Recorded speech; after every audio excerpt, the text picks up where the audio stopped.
உறவுகளுக்கு இனியதொரு வணக்கம். நான் உங்கள் நண்பன் சரவணன்.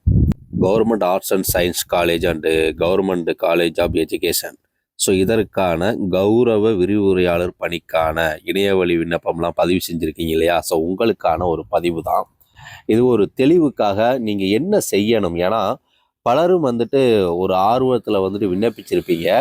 ஆனால் இதில் என்ன நடந்திருக்குங்கன்னு இன்னும் சிலருக்கு தெரியாத ஒரு நிலை இருக்குது. ஸோ உங்களுடைய தெளிவுக்கு இதுக்கு இன்டர்வியூ நடத்திட்டாங்களா, அதற்கு ஆள்லாம் செலக்ட் பண்ணிட்டாங்களா, உங்களுக்கான இன்டர்வியூ கால் வந்திருக்குதா, ஸோ அப்படியே வந்திருந்தால் நீங்கள் செலக்ட் ஆனீங்களா, இல்லை வராத போது ஏன் உங்களுக்கு வரலை, இப்படியான பல விடயங்கள் இருக்கு இல்லையா? ஸோ அதைத்தான் நம்ம இன்னைக்கு பார்க்க போகிறோம். சரி, வாங்க நம்ம பதிவுக்குள்ளே போவோம்.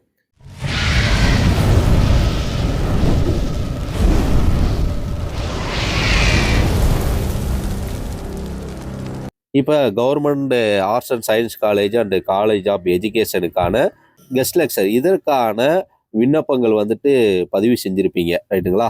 ஸோ அப்படி பதிவு செய்யப்பட்டதில் பத்திரிகை செய்தி பார்ப்போம். இதில் அரசு கலை அறிவியல் மற்றும் கல்வியியல் கல்லூரிகளில் மேலும் 881 கௌரவ விரிவுரையாளர்கள் தற்காலிகமாக பணியமர்த்தப்பட உள்ளனர் அப்படிங்கிறது சொல்லப்பட்டிருக்குது.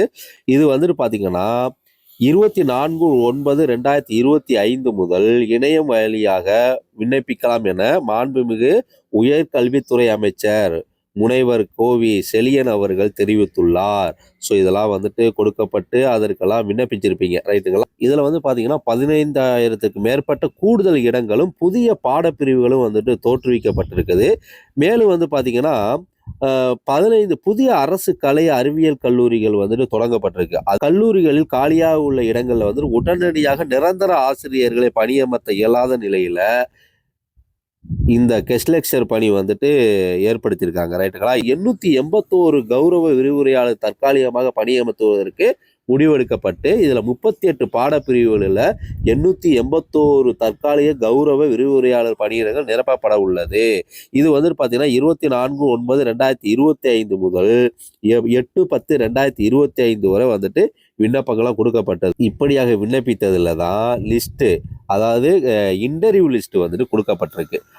அப்படி இன்டர்வியூக்கான கால் லெட்டர் அனுப்பியிருக்கிறாங்க. அப்படி அனுப்பப்பட்டதில் இப்போ பார்த்தீங்கன்னா இதில் ஒவ்வொரு சென்ட்ரு வைஸாக பார்த்தீங்கன்னா இப்போ மதுரை இதில் இப்போ நம்ம ஷோ பண்ணி பார்ப்போம். ஸோ அப்படி பார்க்கும்போது இதில் பாருங்கள், ஓப்பன் பண்ணி பார்ப்போம்.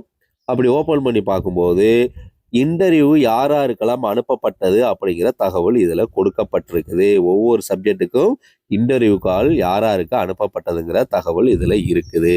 இதை எத்தனை பேர் பார்த்துருக்கீங்க அப்படிங்கிறது நமக்கு தெரியலை. இதில் list of candidate selection list, so selection லிஸ்ட்டும் கொடுக்கப்பட்டு விட்டது.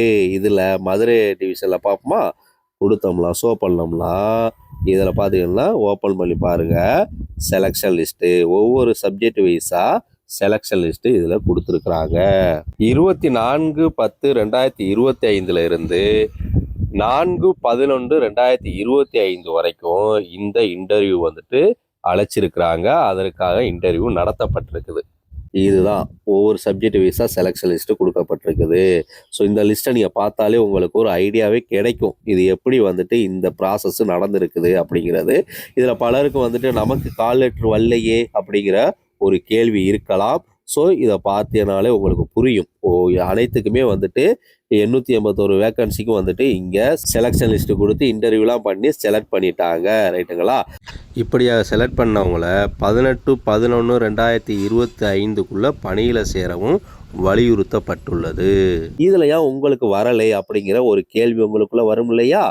இதில் ஃபஸ்ட்டு ப்ரியாரிட்டி யாருக்கு இன்டர்வியூ அப்படின்னா, ஏன்னா அந்த ரேஷியோ படி கூப்பிடும்போது பிஹெச்டி முடித்தவர்கள், பிஹெச்டியோட இப்போ நெட்டோ இல்லை செட்டோ ஜேஆர்ஜியோ வச்சுருந்தா அவர்களுக்கு ஃபஸ்ட்டு ப்ரியாரிட்டி, அடுத்து பிஹெச்டி. ஸோ இந்த பிஹெச்டி இல்லாத போது தான் நெட்டுக்கு வாய்ப்பு கொடுக்குறாங்க. அந்த நெட்டும் இல்லாத கேண்டிடேட் இருக்கும்போது தான் என்ன பண்ணுறாங்கன்னா செட்டு சிலெட்டுக்கு வாய்ப்பு கொடுக்குறாங்க. இப்படியாக அதை பிரிக்கும்போது இதில் என்ன ஆகுதுன்னா பிஹெச்டி முடித்தவர்களுக்கு அதிகப்படியான வாய்ப்பு கிடைக்குது. ஸோ அதற்கு அப்புறம் தான் நெட் எக்ஸாம் முடித்தவருக்கு இருக்குது. ஸோ இவர்களை தாண்டி தான் என்ன ஆக வேண்டியிருக்குது, நெட்டு சிலெட்டு முடித்தவருக்கு வாய்ப்பு வரும், ரைட்டுங்களா? அப்போ இந்த லிஸ்ட்டில் பார்க்கும்போது நெட்டு முடித்தவர்களுக்கே வாய்ப்பு குறைவாக இருக்குது. ரைட்டுங்களா? ஸோ அப்போ பிஹெச்டி முடித்தவர்களுக்கு தான் அதிகப்படியான வாய்ப்பு இருக்குது. ஸோ அப்படியான கேண்டிடேட்டை வர வைக்கப்பட்டு அவர்களுக்கு இன்டர்வியூ முடித்து தான் இப்போ கெஸ்ட் லெக்சரு அறிவிச்சிருக்காங்க.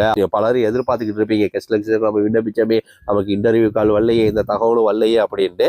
ஆனால் அவங்க ஏற்கனவே இன்டர்வியூக்கான அந்த லிஸ்ட்டும் கொடுத்துட்டாங்க. அதை வைத்து அவங்க இன்டர்வியூ பண்ணிட்டாங்க. அந்த இன்டர்வியூ லிஸ்ட் கொடுத்ததுலேயே வந்துட்டு பிஹெச்டி வித்து இல்லாத போது, அந்த கேண்டிடேட் இல்லாத போது நெட்டு. ஸோ இப்படியான இதுக்கு தான் வந்துட்டு இன்டர்வியூவே கொடுத்துருக்காங்க. அதில் வந்துட்டு மேக்சிமம் இந்த கம்ப்யூட்டர் சயின்ஸுக்கு தான் வந்துட்டு நெட்டு முடித்தவர்களுக்கு வந்துட்டு ஓரளவுக்கு வாய்ப்பு கொடுக்கப்பட்டிருக்கு. நீங்கள் செய்ய வேண்டியதெல்லாம் செட்டு முடிச்சிருக்கோம் அப்படின்னு இல்லாமல் நெட்டுக்கும் நீங்கள் தயாராகணும். ஏன்னா செட்டு நெட்டு ரெண்டும் இருந்துச்சுன்னா உங்களுக்கு இன்னும் அதிகமாக உங்களுக்கான வாய்ப்பு கிடைக்கும். ரைட்டுங்களா? ஸோ நீங்கள் இப்போ செட்டு முடிச்சிருக்கீங்க, நெட்டு முடிச்சிருக்கீங்க, தனித்தனியாக முடிச்சிருக்கீங்க, பிஹெச்டி தனியாக வச்சுருக்கீங்க அப்படின்னா தனித்தனியாக இருக்கும்போது அதுக்கு ஒரு பெரிய வேல்யூ இல்லை. நீங்கள் இதோடு சேர்த்து இல்லை பிஹெச்டி முடிச்சிருந்தாலும் அதோட நெட்டோ ஸ்லெட்டோ முடிச்சிருந்தாலோ, இல்லை பிஹெச்டி இல்லை நான் நெட்டு தான் வச்சுருக்கேன்னா அதோட செட்டு முடிச்சிருந்தாலோ, இப்படியாக நீங்கள் ஒரு 2, 3 அப்படின்னு நீங்கள் வச்சிருக்கும் போது உங்களுக்கான வாய்ப்பு, இந்த தற்காலிக வாய்ப்பு உங்களுக்கு வர வாய்ப்பு இருக்குது.